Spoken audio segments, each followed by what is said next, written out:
ভগবান খেলাটা খেলছে, খেলাটা কেমন দেখলো মায়েরা? এত চঞ্চল হলে হবে না, একটু আসতে। ভগবান খেলছেন খেলাটা কেমন? প্রত্যেকদিন ভগবানের মোট 24 জন সখা, তার মধ্যে 12 জন প্রধান সখা, 12 জন উপসখা। প্রত্যেকদিন এই প্রধান সখাজন মিলে ওই বংশী বট থেকে 12টা পাতা ছেড়া হয়, একটা পাতাকে ছিদ্র করে রেখে দেওয়া হয়। সমস্ত রাখাল এক একটা করে পাতা টানবে, যার ভাগ্যে ছিদ্র পাতাটা করবে সেই হলো খেলার চোর। আর তার শাস্তি হলো এই বংশীবট থেকে যমুনা তট, যমুনা তট থেকে বংশীবট, বাকি 11 জন রাখালকে কাঁধে করে নিয়ে যেতে হবে, আবার কাঁধে করে নিয়ে আসতে হবে। এই খেলাটা হয়।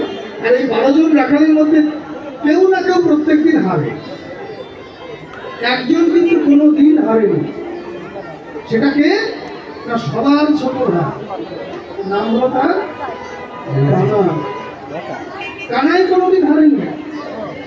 আর শ্রীরাম মনে মনে চিন্তা করছে, খেলা খেলি প্রত্যেকদিন আমরা হারি, কানাই কোনোদিন হারেনি। একদিন যদি কানাই হারতো, আমরা সবাই মিলে কানাইয়ের কাছে চড়ে আমরা মনের জ্বালাটাকে জোড়াবো।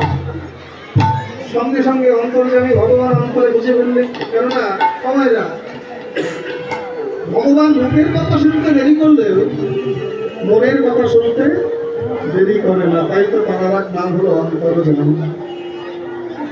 সঙ্গে সঙ্গে ভগবান জানতে পেরে ডেকে বললেন, শ্রীরাম দাদা, ও শ্রীরাম দাদা, এই তোমার বাসনা। বেশ, তোমরা তো বলো আমি ইচ্ছা আজ আমি ইচ্ছা করে খেলায় হারবো, কেন এতদিন আমি খেলায় জয়ী হয়ে এসেছি, জয়ের আনন্দ পেয়েছি।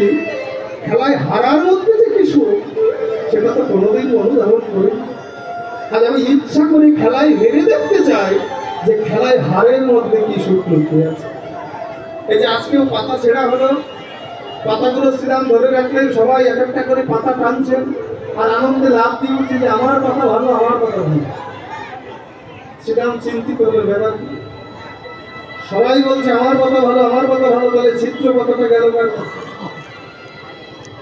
সুবল, দেখি তোর হাতটা দেখাতো, ভালো বল। মধুমঙ্গল, তোর হাতটা দেখাতো।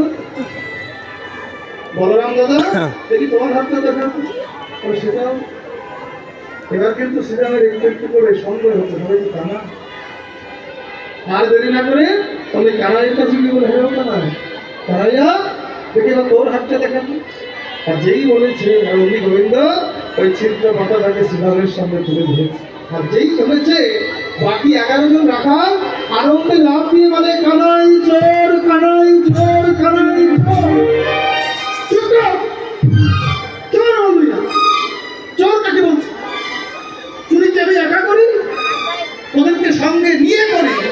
চুরির জিনিস আমি একা খাই, তোদেরকে সঙ্গে নিয়ে খাই। আর শোন, চুরি যে করে, চোরের যে সঙ্গ দেয় আর চোরের যে ভাগ নেয়, সবাই সমান অপরাধ। তাই আর যাই কিছু বলবি, আমাকে চোর বলবি না। শ্রীরাম ডেকে বললেন, সেটা হয় কানাই, চোর বললাম না, কিন্তু শাস্তিটা তো পেতে হবে। ওখানে দেরি কেন, হয় এক এক করে কাঁধে চড়। এই যে ভগবান এক এক করে সমস্ত রাখালকে কাঁধে করে নিয়ে গেলেন, আবার নিয়ে এলেন। বাকি আছে শুধু একজন, সেটাকে শ্রীরাম। এবার গোবিন্দ শ্রীরামকে গিয়ে বলে, নমস্কার শ্রীরাম দাদা, শ্রীরাম দাদা, তো এবার অবশ্য তুমি আমার কাঁধে চড়ো। শ্রীরাম কাঁধে চড়েছে কি করে জানেন? এক কাঁধে, একটা চরণ মুখের দিকে আর একটা চরণ পিঠের দিকে। গোবিন্দ একটু হেসে বলে, নমস্কার দাদা, সেই যখন চরণ দিবি, একটা দিবি তো একটা দে। এবার শ্রীরাম পেছন দিয়ে চরণটা ঘুরিয়ে যখন অপর কাঁধে দিয়ে তুলে বুকের মধ্যে দিয়েছে ছোট্ট খানা, শ্রীরামের চরণ দক্ষিণে বুকের মধ্যে জড়িত, দুটি নয়নের জলে বদন ভাসিয়ে কেঁদে কেঁদে বলছে, শ্রীরাম দাদা, এতদিন আমি খেলায় জয়ী হয়েছি, জয়ের আনন্দ উপভোগ করেছি, খেলায় হারার মধ্যে যে এত সুখ, আমি যদি না হারতাম কখনো কোনোদিন উপলব্ধি করতাম। দাদা, অনন্ত কোটি জগতের অনন্ত কোটি ভক্ত নিরন্তর তারা আমার চরণ বাসনা, আমারও যে বহুদিনের বাসনা আছে, একটু ভক্ত চরণ ধরিলাম। আজ খেলায় হেরে তোমার চরণ বুকে পেয়ে আমার সেই স্বাদ অনুভব হলো। শ্রীরামের চরণ দুখানি বুকে জড়িয়ে গোবিন্দ একটু দ্রুত গতিতে যাচ্ছে। শ্রীরাম কানাইয়ের মাথাটাকে চেপে ধরে বললেন, ও কানাই কি করছিস ভাই, একটু আসতে যে, আমি তো পড়ে যাবো রে ভাই। শ্রীরামের কথা শুনে কানাই ডেকে বলছে, ও শ্রীরাম দাদা, শ্রীরাম দাদা, এখনো তোমার পড়ার ভয় আছে। এ জগতের মানুষ যদি মানুষকে ধরে, আজ হোক কাল হোক পরশু হোক পরশু হোক, একদিন না একদিন সে পড়ে যা, কেউ কাউকে চিরকাল ধরে রাখতে পারে। কিন্তু দাদা, আমি সহজে কাউকে ধরি না, আর একবার যদি কাউকে ধরি, আমি নিজে করি তবু আমার ভক্তকে কখনো করতে পারি।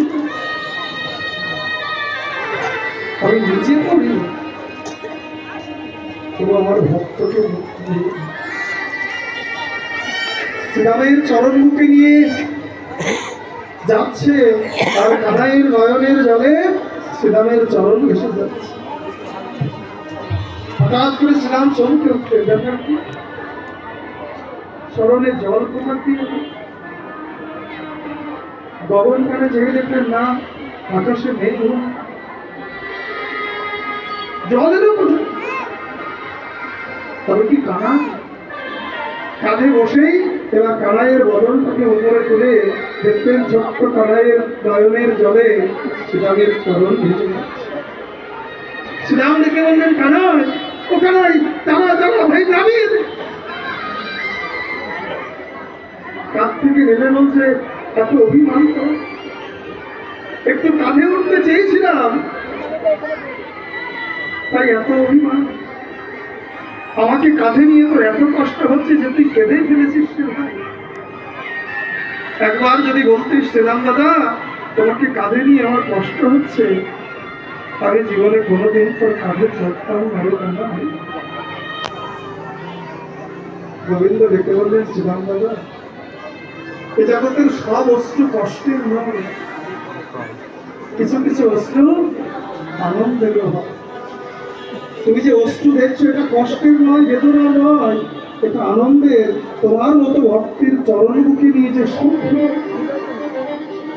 তারই গভীর প্রকাশ আমার নয়নের জল। শ্রীরাম দেখে বললেন, কানা, এত ভালোবাসিস তুই, আর এতই যদি ভালোবাসলি, একটা ছোট্ট জিনিস চাইব, দিবি আমার? ও শ্রীরাম দাদা, তুমি চাইছো আর আমি দেব না, বলো কি চাই? দাদা, ধন জল ঐশ্বর্য নয়, আমি জানি না আগত জন্মে আমার কোন কুটে জন্ম হবে, কীট পতঙ্গ পশু, তবে যে কোনোই জন্ম হোক না কেন, সেই শুধু আমার এইটুকু কথা, যেন তোর সঙ্গ ছাড়া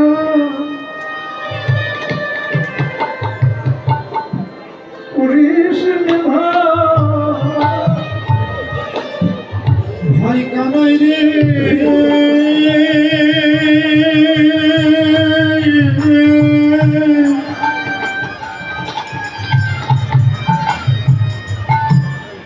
কানাই তোর সঙ্গ ছাড়া